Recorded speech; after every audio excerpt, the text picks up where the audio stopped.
بسم اللہ الرحمن الرحیم۔ عزیز طلبہ، ہمارا آج کا ٹاپک علامہ محمد اقبال کی پہلی غزل ہے، اسے ہم پڑھنے جا رہے ہیں۔ اقبال کی غزل کو پڑھنے سے پہلے اور اس کی تشریح کرنے سے پہلے ضروری ہے کہ اقبال کے بارے میں اور اقبال کی فکر کے بارے میں چند ایک ابتدائی جو بنیادی باتیں ہیں وہ کر لی جائیں تاکہ اقبال کو پڑھتے ہوئے آپ کو سمجھ آ سکے۔ عزیز طلبہ، آپ جانتے ہیں کہ اقبال وہ ہمارے قومی اور اپنا مصور پاکستان ہیں اور ان کی ایک بڑی منفرد حیثیت ہے پاکستان کی تاریخ میں اور پاکستان کے اپنا تشکیل میں۔ اقبال نے اپنی شاعری میں بیسیکلی اقبال جو ہیں وہ ایک فلسفی شاعر ہیں، اور اقبال نے اپنی شاعری میں کچھ فلسفیانہ باتیں کی ہیں، بلکہ کافی ساری گفتگو انہوں نے فلسفیانہ کی ہے، اور یہاں بھی ان کی یہ جو فکر ہے ہم اس کے حوالے سے اس پہ غور کریں گے۔ اس کی تشریح سے پہلے اس میں ایک تو ان کا جو تصور خودی ہے وہ، اور اس کے ساتھ ساتھ تصور فقر اور تصور عشق جو ہے اس غزل میں ہماری میں یہ دو تین چیزیں آئیں گی، تو لہذا ضروری ہے کہ اس کے اوپر تھوڑی سی ابتدائی گفتگو کر لی جائے۔ خودی جو ہے یہ اقبال کے نزدیک، خودی کے لغوی معنی تو غرور اور تکبر کے ہیں، لیکن اقبال کے نزدیک خودی سے مراد خود آگاہی ہے، خود شناسی ہے، اپنی پوشیدہ واقفیتوں سے واقف ہونا ہے، اپنی پوشیدہ صلاحیتوں سے، اور عرفان ذات ہے۔ اس خودی سے واقف ہونے کے لیے اقبال نے تین مراحل کا ذکر کیا ہے۔ پہلے مرحلے میں وہ کہتے ہیں کہ اطاعت الہی ہمیں کرنی چاہیے، اطاعت الہی کریں گے تو یہ خودی تک پہنچنے کا پہلا مرحلہ ہے۔ دوسرے مرحلے کو انہوں نے اپنا ضبط نفس کا نام دیا ہے، اور آپ جانتے ہیں کہ اسلامی فکر میں نفس کی تین صورتیں ہیں۔ نفس امارہ ہمیشہ برائی کی طرف لے کے جاتا ہے، نفس لوامہ اچھا کام نہ کر کے پچھتاتا ہے اور برا کام کر کے پچھتاتا ہے، درمیانی کیفیت ہے، اور نفس مطمئنہ تیسری کیفیت جس میں ہمیں مطمئن ہونا ہے اپنے ہر کام سے، اور اللہ نے ہم سے مطمئن ہونا ہے۔ اسی بات کو اللہ نے قرآن میں رضی اللہ تعالیٰ عنہ و رضوا عنہم کا نام دیا ہے۔ یہ اقبال کی خودی ہے، اس کو آپ نے ذہن میں رکھنا۔ پھر اقبال کی ہم جو پڑھیں گے ان دونوں غزلوں میں ایک عشق کی بات کریں گے۔ عشق اقبال کے نزدیک وہ جذبہ، وہ محرک جذبہ ہے، وہ ایک کیفیت ہے جو انسان کو عمل پر اکساتی ہے۔ یہ کوئی دنیاوی عشق نہیں ہے، کسی چیز کا عشق نہیں ہے، اور کوئی مادی عشق نہیں ہے۔ عشق کی جست نے کر دیا قصہ تمام۔ تو یہ ایک جست جو ہے عشق کی، وہ انسان کو کہاں سے کہاں لے جاتی ہے، ورنہ اس آسماں کو بے قرار سمجھا تھا میں۔ تو یہ کیفیت جو عشق کی ہے، تو اس کو بھی آپ نے ذہن میں رکھنا ہے کہ عشق کے تابع انسان جو ہے ہر ممکن اور ناممکن کام کو ممکن بنانے کی کوشش کرتا ہے اور اس میں کود پڑتا ہے۔ وہ آپ نے سنا نا اقبال کا ایک اور شعر بھی، بے خطر کود پڑا آتش نمرود میں عشق، عقل ہے محو تماشا لب بام بھی۔ تو عشق جو ہے وہ بے خطر آگ میں بھی کود جاتا ہے، جبکہ عقل جو ہے وہ سوچتی رہتی ہے۔ تیسری بات جو ہم نے یہاں اس کو کرنی ہے وہ فقر ہے۔ فقر کا مطلب اپنا پہلے بھی ہم نے اس پہ بات کر چکے ہیں، درویشی ہے، قناعت ہے، اور مطمئن ہونا ہے، کنٹینٹمنٹ ہے۔ انسان کو اس دنیا کی چیزوں سے کوئی غرض نہیں ہے۔ فقر کے معنی یہ ہیں کہ آپ کے پاس اگر کچھ ضرورت سے زیادہ ہے تو اسے اللہ کے راستے میں اللہ کی مخلوق کو دے دیں گے، اور اگر آپ کے پاس نہیں ہے اپنی ضرورت کا بھی تو ہمت اور کوشش کریں گے، بھوکے بھی رہ لیں گے، 2 دن 4 دن 6 دن 7 دن آپ بھوکے رہیں گے، لیکن اس کے لیے جائز رائے سے کوشش کر کے اپنی ضرورت کو پورا کرنے کی کوشش کریں گے۔ یہ فقر ہے، اور جس کو یہ کیفیت حاصل ہو اسے فقیر کہتے ہیں۔ اچھا، کچھ لوگوں نے فقر کے معنی بتائے ہیں کہ فقر 3 لفظوں سے بنا ہے۔ فے سے مراد فاقہ ہے، قاف سے مراد قناعت ہے، اور رے سے مراد جو ہے رضاعت الہی ہے۔ تو یہ تینوں چیزیں جو ہے نا، آپ فاقہ کریں گے اور آپ جو ہے قناعت کریں گے پھر اللہ کی رضا کے حصول کے لیے وہ ساری کوشش کریں گے۔ تو یہ 3 باتیں جو ہیں آپ نے بیٹے ذہن میں رکھنی ہیں۔ اس کے بعد ہم اقبال کی غزل کے اوپر غور کریں گے تاکہ آپ کو آسانی سے یہ سمجھ آ سکیں۔ پہلا شعر ہے، جب عشق سکھاتا ہے آداب خود آگاہی، کھلتے ہیں غلاموں پر اسرار شہنشاہی۔ آپ دیکھیں اس میں جو لفظ ہیں عشق کا بھی ہم نے ذکر کیا، وہ آ گیا ہے۔ آداب کرتے ہیں طور کو طریقے کو، خود آگاہی خود سے واقف ہونے، یعنی خودی کی بات ہم نے ابھی کی ہے۔ اور کھلتے ہیں غلاموں پر، غلام جو ہیں کس کے؟ اللہ کے، اور اللہ کے نبی کے غلام جو ان پر کیا کھلتا ہے؟ اسرار شہنشاہی۔ اسرار کی سر کی جمع اسرار ہے، سر کہتے ہیں راز کو، بھید کو، اور شہنشاہی بادشاہت کے۔ تو اس شعر کا مطلب یہ ہوا کہ جب انسان کو عشق یہ سکھا دیتا ہے اپنی ذات سے واقفیت کے طور اور طریقے، اور اپنی ذات سے واقفیت کا طریقہ میں نے بتا دیا کہ آپ نے اطاعت الہی کرنی ہے، ضبط نفس کرنا ہے۔ آپ جب یہ دونوں کام کریں گے تو پھر آپ کیا ہو جائیں گے؟ آپ نیابت الہی کے درجے پہ فائز ہو جائیں گے، اپنی خودی کے درجے پہ فائز ہو جائیں گے، اللہ کے نائب بن جائیں گے، اپنی پوشیدہ صلاحیتوں کو جان لیں گے، ان سے واقف ہو جائیں گے۔ تو خود آگاہی جو جب عشق سکھا دیتا ہے تو اس کا نتیجہ یہ نکلتا ہے کہ جو غلام ہیں کس کے؟ اللہ کے نبی کے، ان پر بادشاہی کے بھید کھل جاتے ہیں کہ بادشاہی کیسے کرنی ہے، اس دنیا کے اوپر کیسے حکمرانی کرنی ہے، اور کسی کے آگے کس طرح جھکنا نہیں ہے۔ تو اللہ تعالیٰ کے فرما برداری کرتے ہوئے انسان اس دنیا کا مالک بن جاتا ہے، اس دنیا کا آقا بن جاتا ہے، اس دنیا کا بادشاہ بن جاتا ہے۔ تو یہ بات ہو گئی۔ اور پھر مزید کہا کہ عطار ہو، رومی ہو، رازی ہو، غزالی ہو، کچھ ہاتھ نہیں آتا آہ سحر گاہی۔ عطار اور رومی یہ 2 شاعر ہیں، رازی اور غزالی یہ فلسفی ہیں، چاروں مسلمان ہیں اور بڑے عظیم اور بڑے نام ہیں، اپنے اپنے فیلڈ میں انہوں نے بہت کارۂ نمایاں سر انجام دیے ہیں۔ اقبال نے ان کا نام لے کر ان چاروں لوگوں کا صرف یہ بتایا کہ ان کو یہ مقام اس لیے حاصل آیا کہ انہوں نے صبح اٹھ کر بے آہ و سحر گاہی جو ہے، صبح اٹھ کے اللہ کی بارگاہ میں اللہ کے حضور آہوزاری کرنا، گڑ گڑانا، اللہ سے مدد طلب کرنا، اللہ کی رحمت طلب کرنا، اللہ کی کرم کی تلاش اور اللہ کا فضل تلاش کرنا۔ تو یہ، اور ویسے بھی کائنات میں صبح کا وقت جو ہے وہ اللہ کی رحمت کا وقت ہے، اللہ کی جو کائنات کے بھید ہیں انسان کے اوپر اس رات کے آخری حصے میں کھلتے ہیں۔ تو یہ اللہ والے جو ہوتے ہیں، اللہ کے نیک بندے جو ہوتے ہیں، وہ صبح اٹھتے ہیں، ارلی صبح اٹھتے ہیں اور اللہ کے حضور لو لگا لیتے ہیں، اللہ کے سامنے جا کھڑے ہوتے ہیں اور اللہ سے مدد بھی طلب کرتے ہیں، رحمت بھی طلب کرتے ہیں، کرم بھی طلب کرتے ہیں۔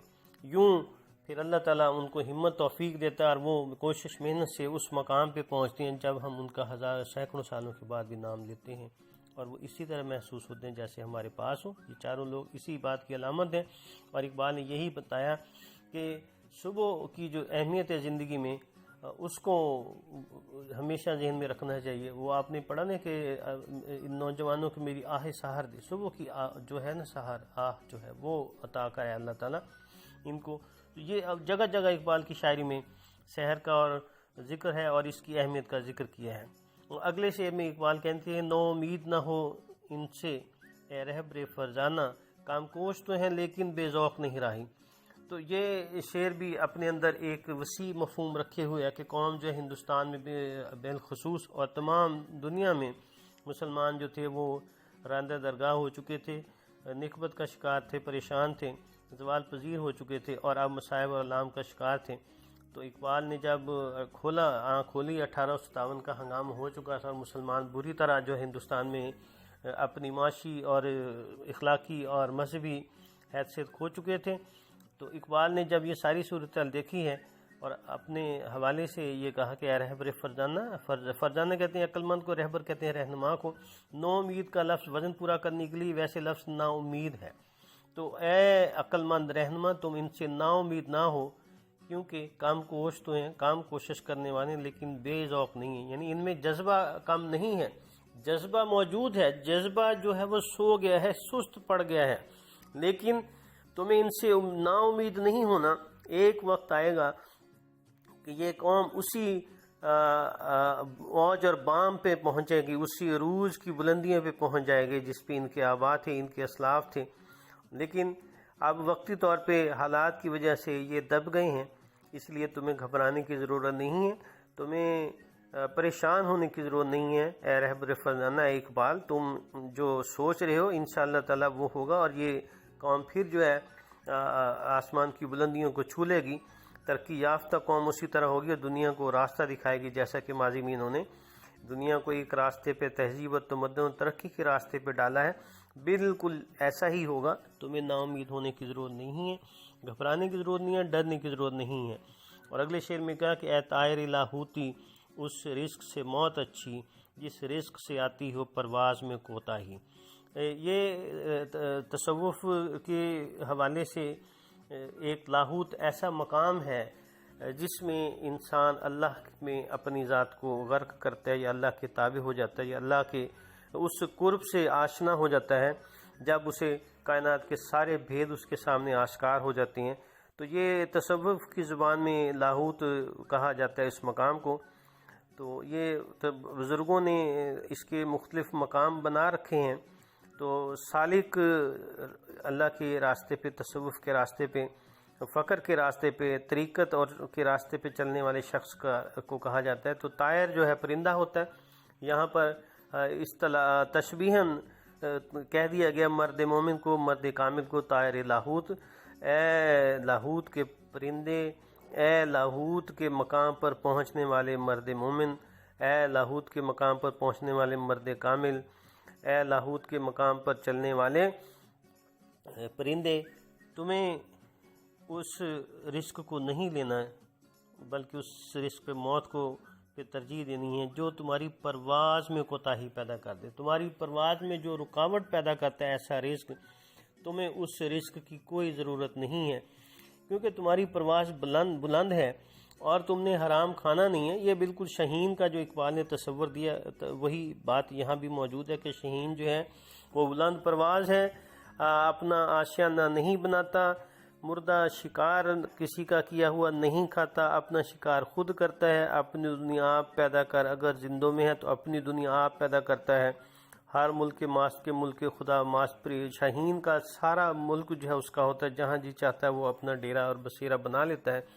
تو مسلمان کی شان اور مومن کی شان بھی یہی ہے کہ چونکہ کائنات اللہ کی ہے لہٰذا اس کی ہے، اس مومن کی ہے، اور اس نے اپنے شاہین کی طرح حرام نہیں کھانا، یعنی ہمیشہ حلال کھانا ہے، اپنی سوچ کو شاہین کی طرح، اپنی پرواز کو، اپنی جذبوں کو بلند رکھنا ہے، اور ان میں ہمیشہ جو ہے اس نے پرواز کرنی ہے، کسی کا مردہ، کسی کا چھوڑا ہوا شکار نہیں کھانا۔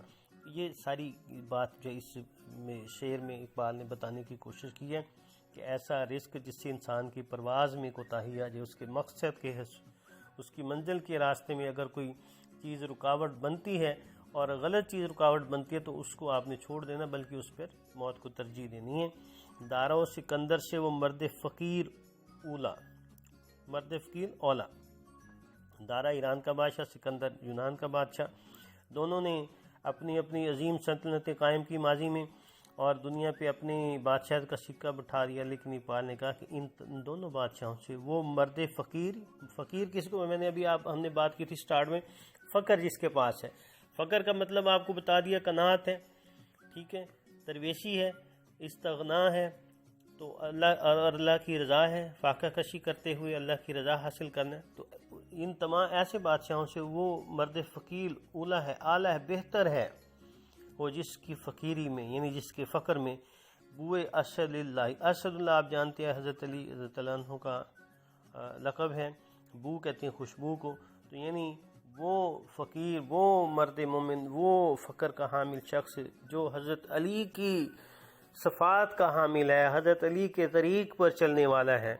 تو اس کو ان بادشاہوں سے زیادہ اس کا مقام ہے اور بادشاہوں سے بڑا اس کا مقام ہے۔ آپ جانتے ہیں، تاریخ واقف ہے کہ حضرت علی نے اپنے فقر کی بنا پر، اپنی درویشی کی بنا پر، اپنی فقیری کی بنا پر خیبر کے قلعے کو وہ اکھاڑ پھینکا اور پاؤں میں گرا دیا، جو فتح نہیں ہو رہا تھا عرصے سے۔ تو بادشاہت تو آنی جانی چیز ہے اور اس کا کوئی مقام نہیں ہے، لیکن فقر ایسی چیز ہے جس کا آج بھی ہم ذکر کر رہے ہیں، اور فقر کے حامل لوگوں کا ذکر جو ہے وہ بھی موجود ہے۔ تو یہ ہمیں ہونا چاہیے کہ حضرت علی رضی اللہ عنہ کے طریق کے اوپر چلنا ہے، اور یہ دنیاوی جو طور طریقے اور بادشاہوں کا انداز ہے اس سے ہمیں کوئی نہیں لینا، بلکہ ان سے اعلیٰ ہونا ہے، اور اعلیٰ ہونے کا مطلب یہ ہے کہ آپ کے پاس فخر کی کیفیت ہونی چاہیے۔ آئین جوان مردہ حق گوئی و بے باکی، آئین کہتے ہیں قانون کو، طور کو، طریقے کو، جوان مرد کہتے ہیں نوجوان مرد کو، ینگ مین کو، اور مردہ ہو گیا جمع ہوگی تو نوجوان مردوں کا آئین جو ہوتا ہے، ان کا طور اور طریقہ جو ہوتا ہے، ان کا جو انداز ہوتا ہے، کیا ہوتا ہے؟ حق گوئی، سچ بات کہنا، بے باکی بغیر ڈر کے، بغیر خوف کے کہنا۔ تو اللہ کے شیروں کو آتی نہیں روباہی کہتے ہیں مکاری کو، چلاکی کو، یاری کو۔ لومڑی یہ کام کرتی ہے، تو لومڑی کے حوالے سے یہ لفظ جو اردو شاعری میں بھی مستعمل ہو گیا کہ اللہ کے جو شیر ہیں، اللہ کے جو غلام ہیں، وہ چلاکی اور یاری نہیں کرتے بلکہ سچ بات کہتے ہیں اور بے باکی سے بات کہتے ہیں۔ بے شمار ہماری تاریخ میں مثالیں بھری پڑی ہیں۔ آپ صلی اللہ علیہ وسلم کا پیغام لے کر ایران کے بادشاہ کے پاس، کیسر اور کسرا کے پاس، روم کے بادشاہ کے پاس گئے تو تلوار نکالتے اس قالینوں کو چیرتے ہوئے بندہ ہمارا جو تھے آپ کے غلام صحابی جو تھے گئے اور کہا کہ یہ اللہ کے نبی کا پیغام ہے، اسلام قبول کر لو، اللہ کی اطاعت کر لو، یا پھر لڑنے کے لیے تیار ہو جاؤ۔ بے شمار ایسی باتیں ہیں ہماری اسلامی تاریخ میں بھری پڑی ہیں کہ سچ بات کے لیے جان دے دی لیکن اس سے پیچھے نہیں ہٹے اور رباہی، چلاکی اور عیاری نہیں کی، جبکہ تاریخ بتاتی ہے کہ عیسائیوں نے اسی کو پکڑا اور یہودیوں نے اسی کا سہارا لیا، اور آج کے دور میں بھی یہی کام وہ دونوں قومیں کر رہی ہیں۔ اس کے ساتھ ساتھ ہنود، یہود اور نصارہ، تمام ان بڑی جو دنیا میں یہ لوگ ہیں، قومیں ہیں، موجود ہیں، انہوں نے ہمیشہ چلاکی، عیاری، رباہی سے کام لیا ہے۔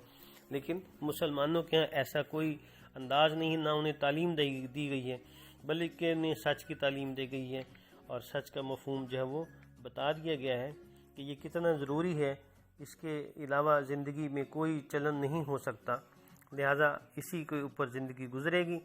تو اپنا عزیز طلبہ، یہ اقبال کی پہلی غزل جو ہے ہم نے مکمل کی ہے۔ اقبال کی غزل جو ہے امپورٹنٹ ہے، اس میں سے تشریح کے لیے بھی 3 شعر آ جاتے ہیں۔ آپ نے جو ہے نا یہ اپنا تیسرا، چوتھا اور آخری شعر، نو امید نہ ہو ان سے اے رہبر فرزانہ اور اے طائر لاہوتی اور آئین جو مردہ۔ یہ 3 شعر جو ہیں، میں دوبارہ بتا رہا ہوں کہ تیسرا، چوتھا اور آخری شعر، ان شعروں کی تشریح آپ نے یاد کرنی ہے، امپورٹنٹ ہے، امتحان کے حوالے سے پیپر میں آئے گی تو اس میں سے کوئی بھی شعر آ جائے، لیکن آپ یہ تینوں شعروں کی تشریح تیار کریں گے تو انشاءاللہ تعالی آپ اس کی تشریح کر سکیں گے۔ اس کے ساتھ ساتھ جو ہے اضافی اشعار بھی آپ کے پاس ریفرنس بک موجود ہے، وہاں سے یاد کرنے ہیں حوالے کے شعر، تاکہ آپ کے اچھے نمبر آئیں۔ اپنا خیال رکھیں، تیاری کرتے رہیں اور کورونا سے پرہیز کریں آپ کی، اور اپنی جو ہے تیاری جو ہے بتاتے رہیں۔ انشاءاللہ تعالی ہم پلان کر کے جنوری میں آپ کا ٹیسٹ لیں گے جیسے شیڈیول آ جائے گا۔ جزاک اللہ، اوکے، اللہ حافظ۔